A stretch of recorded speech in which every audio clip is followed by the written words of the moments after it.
Hello and welcome to Food Rebels. This is the show that's dedicated to the more rebellious side of the food world. We're all fed up with big corporations making bad decisions for us. It's time that the challenger brands and the little guys shine. Each episode we meet food and drink founders, chefs, or personalities who are changing the food industry today for the better. I'm AJ Sharp. I'm a food and drink judge, public speaker, agency owner. I believe strongly in manifestation and my favourite colour is orange. But professionally, I've spent decades helping ethical and sustainable brands to grow. But Food Rebels is about so much more than that. This is about raising understanding and respect for great tasting, nourishing food and drink. On the show, we meet some really inspiring people. We taste great food and drink live on air, and we peek inside the minds of some of the most influential food experts today. So join us. And if you want to show support for the show and the inspiring guests we have on, the best way is to subscribe, share, and drop a comment below. Today on Food Rebels, we're talking to someone who's redefined what it means to lead with authenticity in the food world. Richard Peake is the managing director of Merchant Gourmet. And Richard's here to talk about leadership, about scaling purpose-led brands and finding opportunity in all corners of the food world. Richard, welcome to Food Rebels.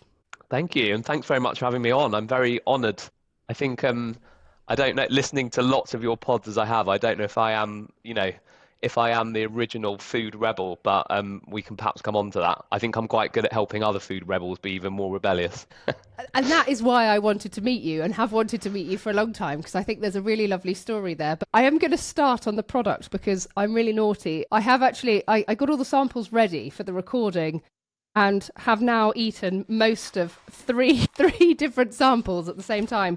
I know because when we dialed in, you were still munching away, which I love. Eating. That's a good sign. No, I don't normally taste things before I go on air because I like the element of surprise, and I know that lots of the listeners quite enjoy that process of going, oh, I think you liked it.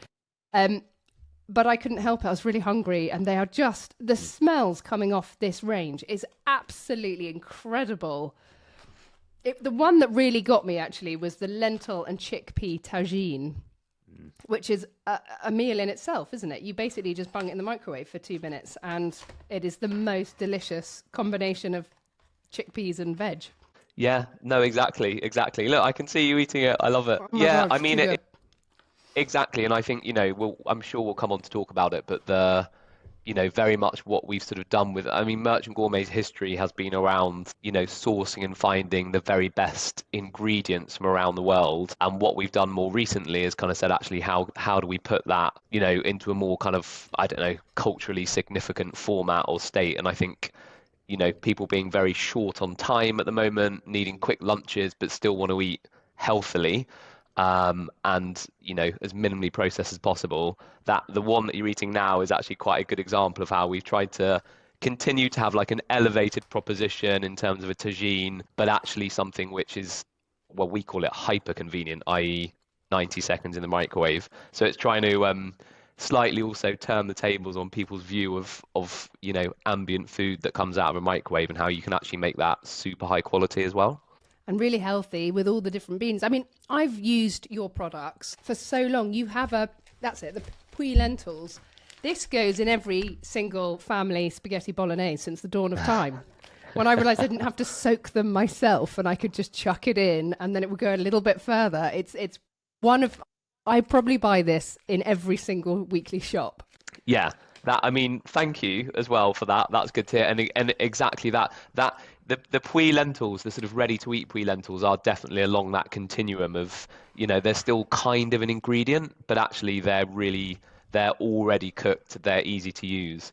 And actually those puy lentils, they come from a very particular part of France called Le Puy-en-Velay, which is it's actually a beautiful region of France, grown by tiny little cooperatives of farmers, use no pesticides, but the soil's this really rich volcanic soil, so that you get these very dense, very tasty lentils that are just as you said, they're actually a really good addition to or replacement for things like mince. And other ingredients, I know you've, I think, been selling quinoa since the dawn of time as well, but again, if you're not sure how to cook it and you don't know what you're doing with it, it's a perfect addition. You chuck this on your plate with salad or something like that, and it's just so easy. Yeah, exactly. And that exactly that is the sort of heritage to the business of, I mean, it wasn't me, but the founders were bringing quinoa across when it was still quinoa, and Yeah. no one knew actually what it was, and it's now It's a turned better into a sort of name, to be household name. honest. I think Quinoa. so. I prefer Yeah. it.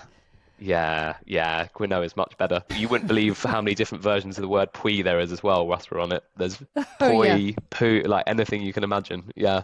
I love it. But I hadn't actually realised. I was sent these samples and I kind of, shoved them on the table ready for when we were going to be meeting today. And I hadn't realised exactly what you're saying about these meals that are just ready. It is a meal in itself, ready to go. This, what is it? Thai green lentil curry with lemongrass and Thai basil. I mean, it's just delicious and so healthy. Yeah, exactly. Sort of in what we've tried to do. So we obsess over taste and quality. That's kind of our really big thing. It's our absolute red line.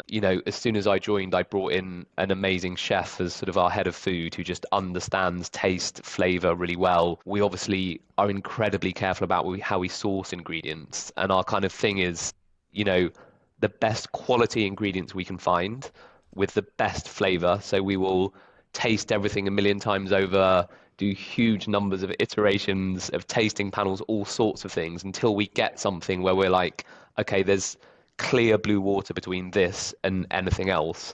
And I think once we've got that, we're actually quite, what's the word? We're quite comfortable launching NPD in all sorts of different areas, but it has to have those things because we know that's what the brand's synonymous with. And sometimes, I've been sort of listening. I mean, there's a common theme through lots of the Food Rebels pods, but people do sometimes forget that actually, the taste and the quality of the product is so important. If you've got a product where people buy it, try it, like it, and buy it again, everything else in theory should be quite easy, but people can sometimes forget that. So, and we can forget it, so we really push ourselves on that. And it's, I think a lot of what you are offering is not, it's certainly the taste and the flavour, but there's this sort of convenience. It's convenient because it's stocked everywhere.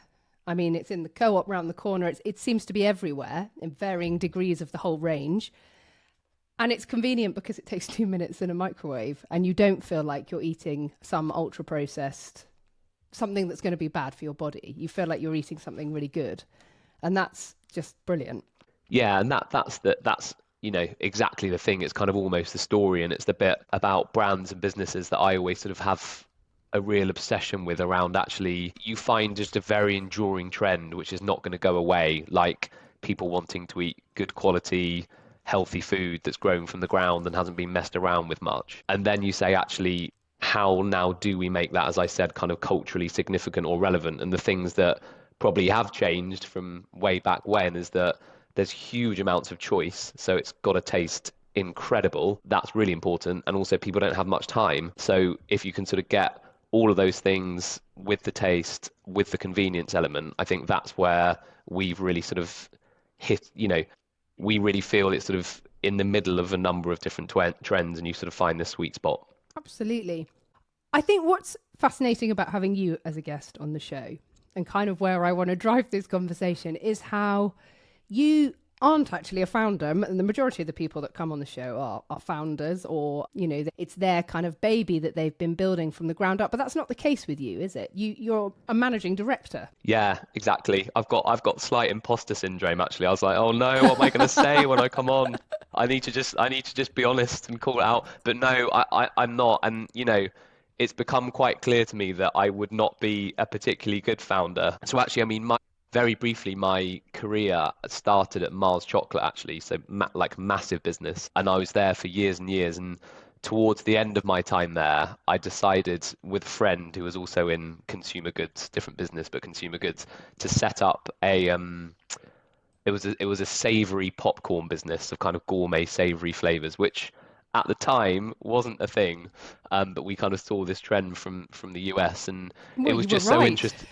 Well, we were right, exactly. But it was so interesting because I sort of found myself finishing work and then really looking forward to continuing to kind of build this business. And we we got a product and we sort of got it to market, and we said to ourselves, right, if this sells well, like over a certain sales rate, we're both gonna quit our jobs and go and do this. And it sold well. Um, Neither of us quit our jobs because I think Really? we were in a life situation where we just had children and a mortgage and blah blah blah. But anyway, it taught me a couple of things. It taught me one, that actually I wanted to do something which was more entrepreneurial, because that was clearly what I enjoyed and where my real passion was. But also it taught me that I'm probably not actually a founder. I'm not particularly good at coming up from scratch with an amazing product or an amazing brand or amazing concept, and then actually, am I really prepared to take the risk where I put everything on the line for that thing? Probably not. So, it's sort of like everything in life, isn't it? You do these things and they don't necessarily work out, but they're kind of a really important part of your journey. So actually then from that point, I have worked or joined a sort of series of smaller but fast growing, actually, Mm. purpose driven impact businesses, and helped them grow really, really fast, and sort of ended up taking them one way or another to some kind of an exit, actually, which also I quite enjoy. That, I definitely got a lot of things wrong before I realized what I really did enjoy doing. I think it's fascinating. I did a MBA last year, and halfway through this MBA realized I didn't have the skill set at all required for all of the CEO related tasks that we were being kind of trained in. And it was a real moment of realizing I'm really good at coming up with ideas and getting everyone excited. And then after a year or two, I get a bit bored of it. Mhm. Yeah, I yeah, really need a grown up at that point to come and yeah. like point in the right direction, tell me to slow down and no more ideas. We've got one, it's good, stay, stop, don't do anything else, Yeah, carry on. I think that's fun. I think that's great though, because I don't know, a lot of my reflections are sometimes it's helpful to be clear on what you're not good at in order to work Mm. out what like what you are good. Because similar to me, I've kind of realized, I'm not particularly good at any function or discipline. I always say I could hire somebody very easily who's significantly better than me at any particular thing, discipline, or function. But what I am quite good at is creating the environment and the culture for really talented people to thrive. And I think once I sort of got that, I was like, oh, okay, this is definitely where I can sort of find my space and how I can help businesses grow. And but yeah, again, it's sort of almost like a process of elimination. But it takes the ego out of it, doesn't it? I mean, I did a leadership course recently with a lady who's written a paper at the University of Oxford about founder syndrome. And it's a very interesting study. And I've only read the excerpt, I haven't read the full like thesis. But it's very interesting about the difference in all those characters. And there's something about being a very good CEO and doing exactly what you're saying, is hiring in really good people, that means that your own ego is actually taken out of that, because you're very happy to go, you are so much better at marketing, packaging, whatever it may be, than I am. And I'd never even tried to be good at that. I can see you are great. In you come. Whereas I think a founder sometimes can feel threatened by people who are terribly good at a different discipline. Yeah, I couldn't agree more. And it's often, not always, but it's often why founders, when their business gets to a certain size, they can struggle because absolutely, what's got them to such an amazing place often is their just inability to accept no and just push through, or people coming in saying that's not going to work or you should do that differently, and then being like, no, bloody mindedness, going to just push on through it. Whereas actually, when you get to a certain size and you need teams and other people around you, that can become really difficult.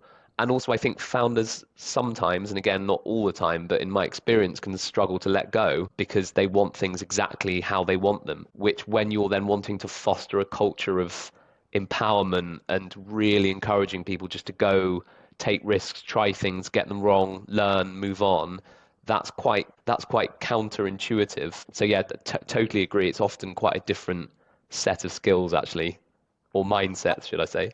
I think so. The other thing I was fascinated by is that you don't refer to yourself as a CEO, because I'd originally written that in my notes. And I went and looked at you on LinkedIn, because I always think on LinkedIn is where you put the title you want to be known as. And you'd put managing director. And I thought that was really fascinating, because I know people who've got a business of one and they call themselves the CEO. So I thought there was a really interesting mindset there too.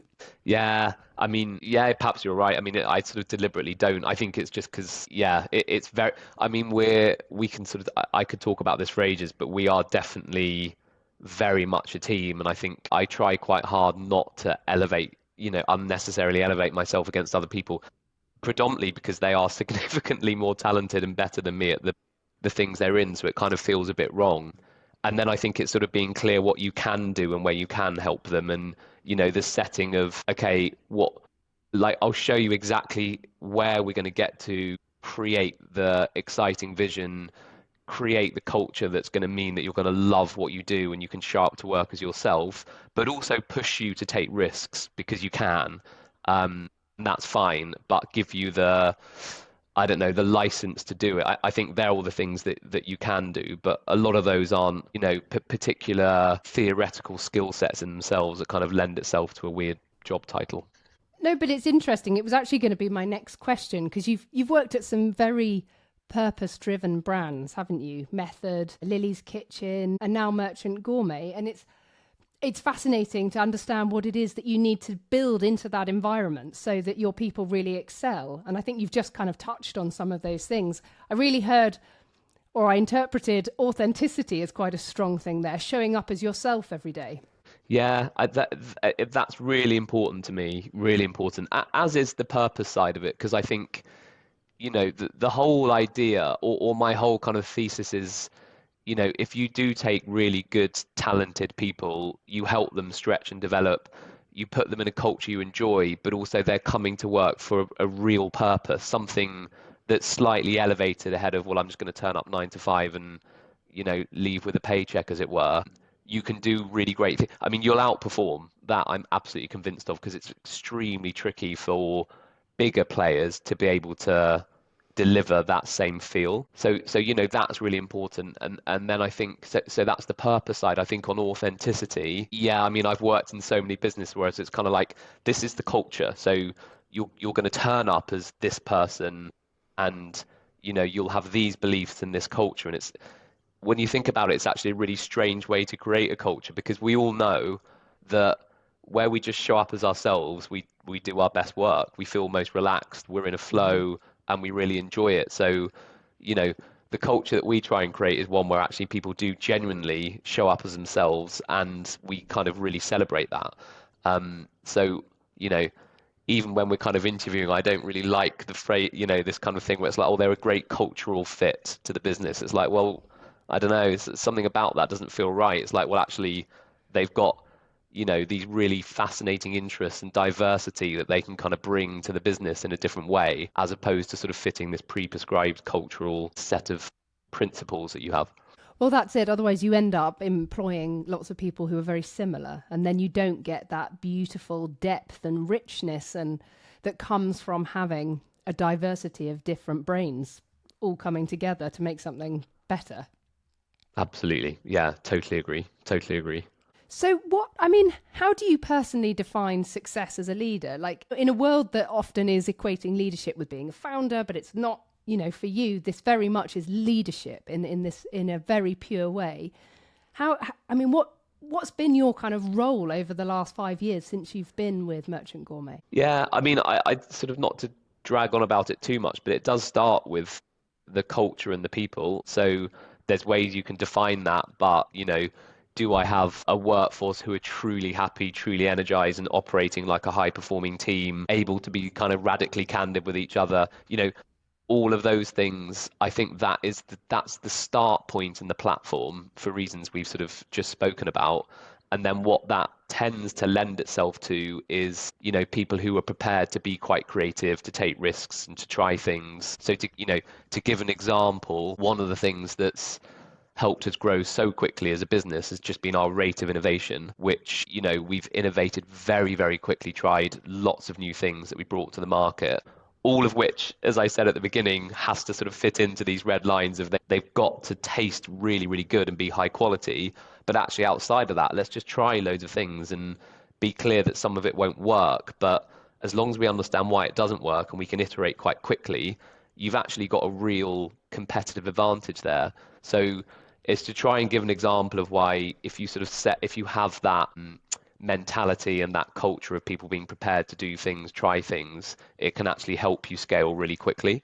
So there are a lot of the things that, to me, as a leader, is really important. And I should say, you know, that's not the one way. Well, clearly, it's not the one way of doing things. It's just, I guess, what my style is.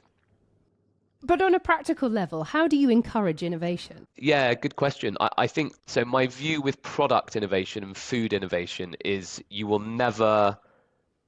can never be guaranteed for it to be a success. It's impossible. And having worked at massive businesses like Mars, who put millions of pounds into sort of research and intelligence and focus groups and panels and all sorts of things, they will still launch a product and it's still never guaranteed to work well. So, firstly, you have to know that. Um, and then, secondly, you know, given that that's a known, I think then you just have to be quite brave to put products out there quite quickly. So we encourage innovation by saying as long as it delivers against those things we want it to, let's put it out and let the consumer tell us what they like. And you one way or another you're going to get feedback. So it's highly iterative. It's this kind of thing that, you know, you can call it failure, but it's not really. It's just learning each time. So there's things we've done like, you know, we once created these products that we thought were absolutely amazing. They were called plant jars, and they were basically they were kind of toppers. So it was like a bolognese, a puy lentil bolognese, which we spent so long developing the taste and the flavor for, and we put them in these beautiful jars with these colorful lids that were designed by a local artist. And we were so excited about it.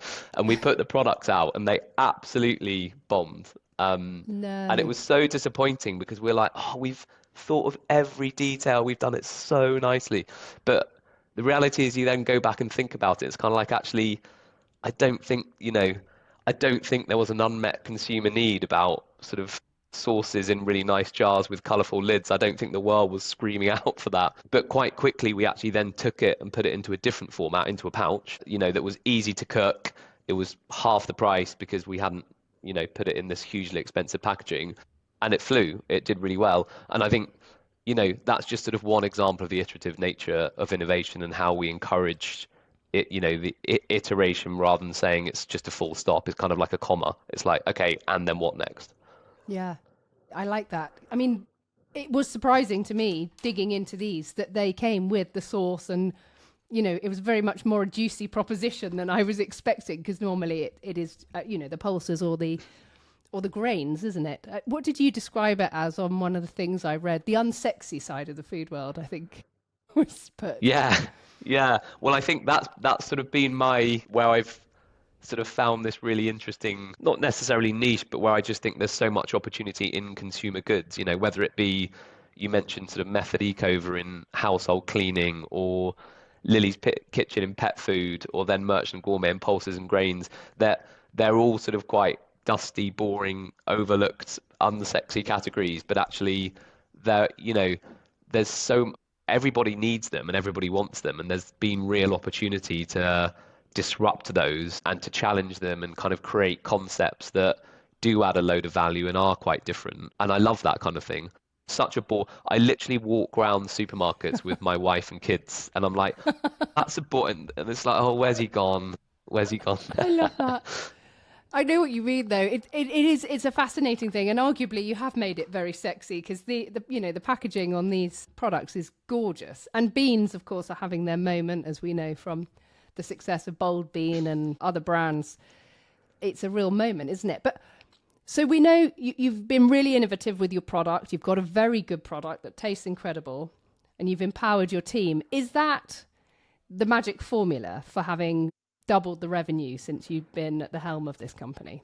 Yeah, I think that, plus the marketing side of it, I think has been really important around sort of, so if you've got people and then product, I do think the marketing, the proposition side, giving real thought to sort of understanding who we are as a brand and what we stand for and what is really important to people. I mean, and again, it sort of seems to be a common theme of this conversation, but you do learn by sort of getting things wrong, and when I joined the business, I was kind of really interested in the plant-based sphere, and we sort of moved quite a lot to being a brand that's about helping the planet and helping people eat less meat and saving the world and saving the planet. And it quite quickly became clear that's actually not who we are, and it's not authentic to how the business started, and it's not the primary reason why people buy us.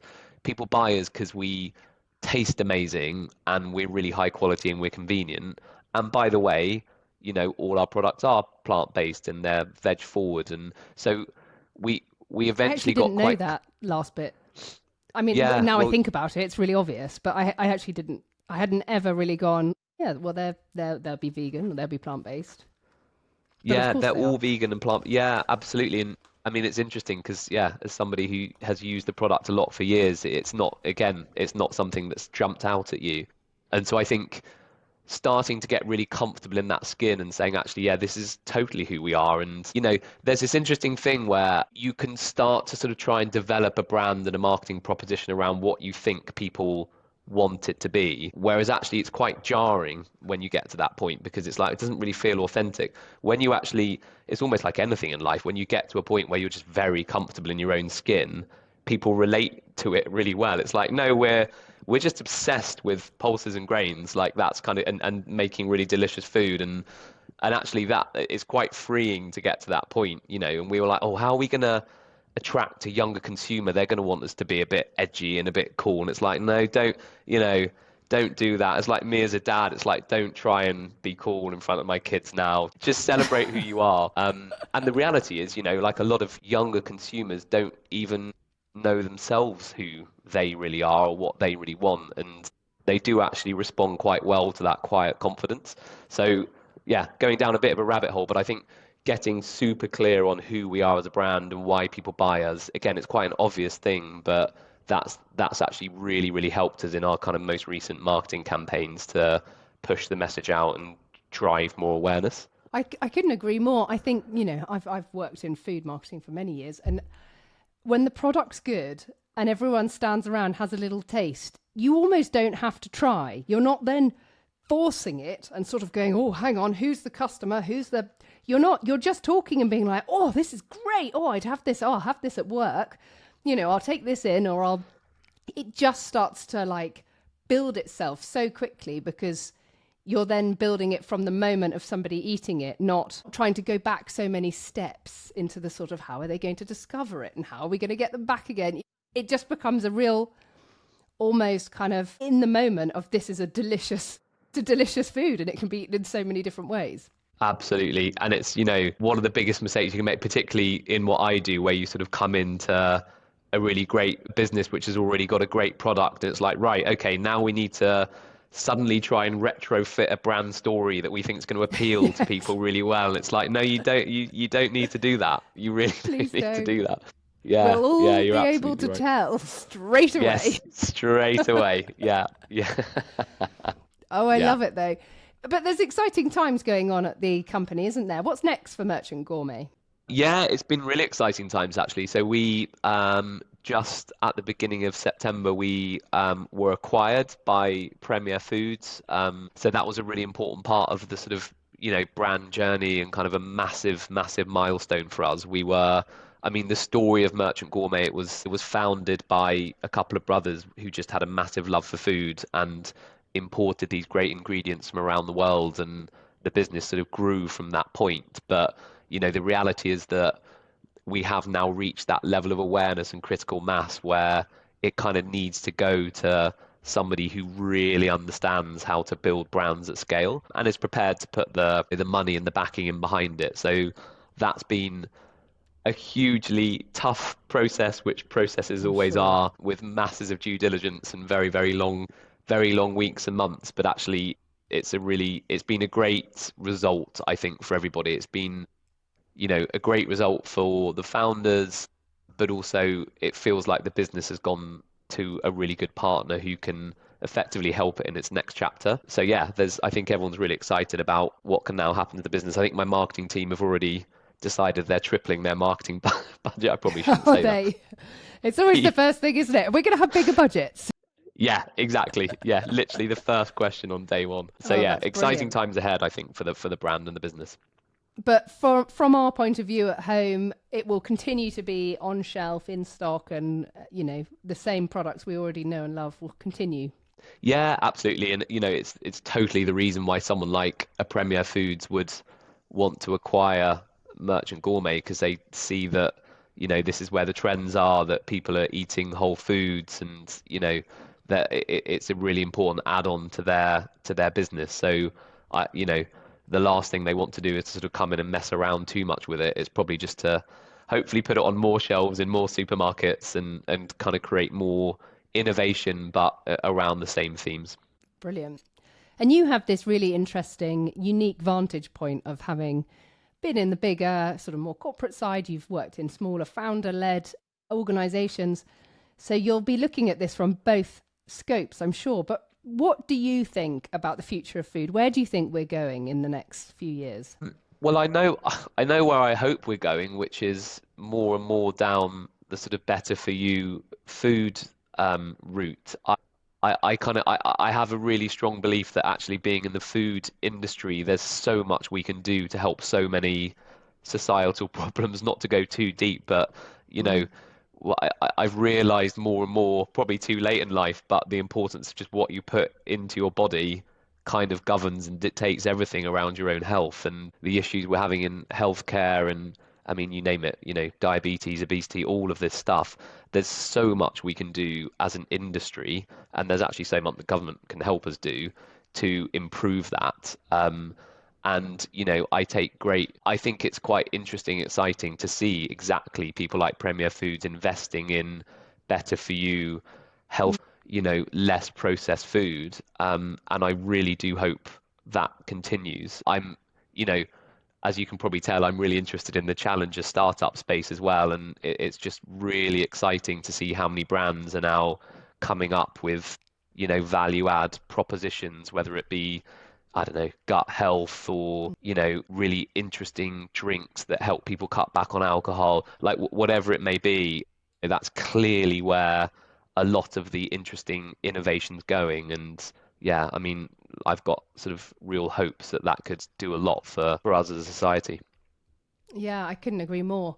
I think with the publication of Ultra Processed People by Chris Van Tulleken, and I've nearly finished a book called Outlive, can't remember the author, and it's absolutely fascinating of all the things, as I'm halfway through this book, realizing I should have started half the stuff 10 years before. But there's still, I'm only 42, there's still plenty of time to do a lot of things for the future. And it's exactly what you're saying, it's what we're putting into our bodies in every direction that's having such a major effect on our longevity. Yeah, absolutely. There's a very good phrase. I can't credit it with someone now, but there's a great phrase which is the best time to plant a tree was 20 years ago, and the second best time is now. So, I think we're all like, why did I not do that? Why did I not realize that long ago? But yeah, I'm totally with you on that. I know I've got a friend who trained as a doctor in her late 30s, 40s. And I remember saying to her, I can't believe you're going to do this. It's going to take 5, 6 years to do it all. And she sort of went, yeah, but in 5, 6 years' time, I'll still be 5, 6 years older. And it was like, oh, yeah, good point. Yeah, Yeah, fair point. so true. It's so It's so impossible true. to argue with. It's Yeah, like, it's still coming, but I could be a doctor yeah, then or not. yeah. Yeah. And are you seeing the same thing out of interest in food and drink? I mean, because you're in a great position to say as well, given what you do and the panels that you're on and the podcast that you host, like what are you seeing a similar thing in the sort of movement of food and drink? Yeah, huge. The ultra processed food or anti ultra processed food movement is only gaining is only gaining traction. There were some recent statistics I saw on one of the reports I looked at, which said that something like 67% of the people questioned were choosing a particular product based on it being non-ultra processed. And it made me think, I didn't even know that Right. 67% of the population were definitely aware of that, or certainly the ones that were interviewed were. I just thought that was really fascinating and so encouraging that we're really understanding this, the effect that this is having on our children. It's particularly our children. What we Yeah, put in our own bodies is our own, but what we put in our kids' bodies really does matter. absolutely. Couldn't agree more. And let's just hope that things like price somehow follows that as well, because it's still, the real shame is it's still often more expensive to buy better quality, minimally processed products than, what a lot of people call food-like substances, which just, It is. that hasn't probably. I don't know. I challenge that. I think it's almost a rhetoric that has been stuck in our psyche that something that's better probably costs more. And I know marketing doesn't help with that. But I definitely notice when I buy better quality food, I buy less of it, I waste less of it, and I think I actually spend less. So when I'm shopping at the local shop and I get my veg box and I get my milk delivered and I get some meat from the butcher, I've actually spent less than I would have spent if I'd gone to a supermarket. Although you do still need to go, I find, every 2 or 3 weeks for all the other essentials that you can't get in local shops and things like that. In Copenhagen, where I just did this study tour where they talked a lot about plant-based food and a lot about organic food, somebody posed the question, does it not cost more? And they were like, yeah, pound for pound, it does cost more to make organic food. It's about 15% more expensive. But it all levels out over time because you throw less of it away, you reuse more of it. Like it was a really interesting way of looking at it, that actually over the period of a whole year, from growth to harvest to then being eaten, difference was negligible. Yeah, that's so interesting, isn't it? It's almost just sort of shifting the psyche of how we use food and how, like buy food at the right season, and which actually with things being packaged up in supermarkets, you just can sometimes, you're just one step removed from it. I mean, it's like one of the things we talked about around being, a plant-based or a veg-forward brand or whatever. It doesn't mean at all that we're anti-meat. Yes, our products are vegan, but we wouldn't class ourselves as a staunchly vegan brand saying nobody should ever eat meat. But probably if people eat a little bit less meat and more plants, it's probably going to be better for them and probably better for the planet. And actually, if you go back to how people used to eat meat, it was a treat, like something you'd have at the weekend. You'd go out and exactly to your point, you'd buy a really nice piece of meat from the butcher and you'd really sit and enjoy it together. You wouldn't waste any of it. To that point, if you do it that way, it can actually save money. So that's a really good challenge. Their concept is that only 10% of your plate should be meat, and it should be really lovely meat and it should be organic meat. But you still should have 50% of your plate as protein, but that doesn't have to be meat. That can be beans and pulses, and some of your lovely products would easily fill that void. And the reason beans are so brilliant is they're a vegetable, they're a carbohydrate, and they're a protein. They're literally a superfood. Yeah. And they're grown from the ground, and they're often climate resilient, and they're super sustainable, and all the other stuff. It's good to see they're starting to have their heyday again. It's so exciting to see. It is. Richard, it's been so fantastic having you on the podcast today. I can't believe we're out of time, but it's been real pleasure talking to you. Thank you for sharing your ideas. Not at all. Thanks so much for having me on. Really enjoyed the chat. Thanks so much for listening to Food Rebels. So you don't miss out on more brilliant brand recommendations, insider tips and inspiring interviews, please make sure you're subscribed to Food Rebels and drop a comment below. These simple actions, like subscribing or commenting, take just a few seconds, but they mean the world to us. And it doesn't just help Food Rebels, it really helps to support the food brands and personalities we have on the show, who are all trying to raise awareness. And if you know any brilliant brands, or food founders, or chefs, or campaigners who have a really great story to tell, then do let us know. You can get in touch with us either via our website, or you can reach out on social media. Our handle is @food_rebels_, and we love hearing from you. Thanks so much for listening.